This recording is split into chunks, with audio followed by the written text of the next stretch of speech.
for the toast. Everybody's just quiet. What's going on? Okay, let's say, huh? Yeah, that's what I'm trying to do. All right, I got two problems. Do you need a beer? No, number one of them, I have a phobia about doing this kind of thing. And the second problem is, I had two notes of what I was going to say tonight, and I could only find one of them. So I got a little bit of a problem here.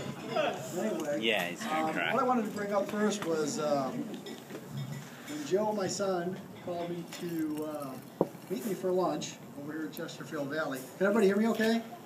Okay.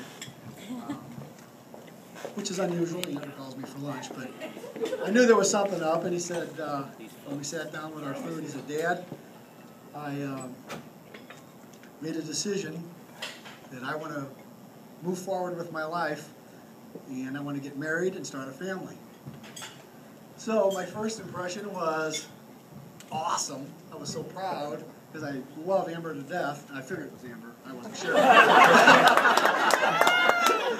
And my second thought was, oh great, now I got to give a speech at the rehearsal dinner. This was like a year ago, right? So I've been thinking about this for a year, and I think I've lost weight and the whole thing. Let's see, where was I on this thing here? But after I thought about what he said and thought about how I felt about it, and I was going to say, Joe, I mean, really, are you ready to do this? You've only known her for 8 years. Maybe you ought to put this off a little bit. I'm not ready to do this, you know. But then all of a sudden, a lightning bolt hit me in the brain. Something my wife said to me. Actually, she says it to me quite often. It's not all about you, John. It's not all about you. Did you ever say that to me before? About 100 times, yeah. That's what she says to me. Anyway, so I'm going to get over my fears and get through this tonight. Who's all from out of town here tonight? A lot of people? Raise your hands. Way up in the air. Raise them up in the air. Okay. Put them back. Okay, you put your hands back down. Put them back down. Okay, raise them up again. Well, I want to really see where's them at. Yeah, really. How far did you go? Georgia. Anybody further than Georgia? Anybody? Well, which is further? I don't know. Everybody wants ice cream, right? Okay, I was just wondering. Anyway, okay, we're in an area here called The Hill in St. Louis. I don't know how many of you really know a lot about it. Does anybody know why it's called The Hill?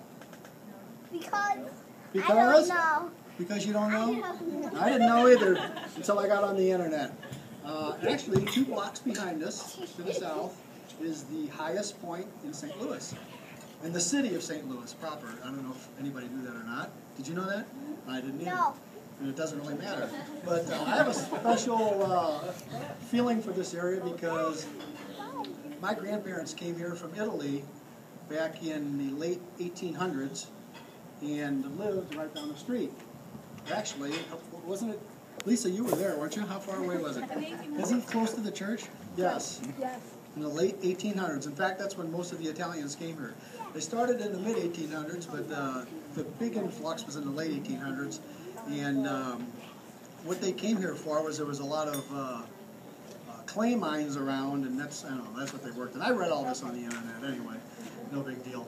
But they were married at the same parish, St. Ambrose, 96 years ago. So, and my dad grew up here playing baseball, and before they moved over by Tower Grove Park, so I have a special feeling for this area. We don't get down here enough. We love the restaurants. It's the best area in St. Louis. It's actually nationally famous for the Italian restaurants, and we love it very much. Let's see, where was I at now? Okay, now, the reason I brought up the Italian thing is I want the guys here to help me with the toast, and we're going to give it a little Italian flair. So, who is all in the wedding? I want you to stand up. Yeah. Everybody. All right, little guys, that's you, Johnny, Jason. Who's in the wedding? Wait. All right, these guys are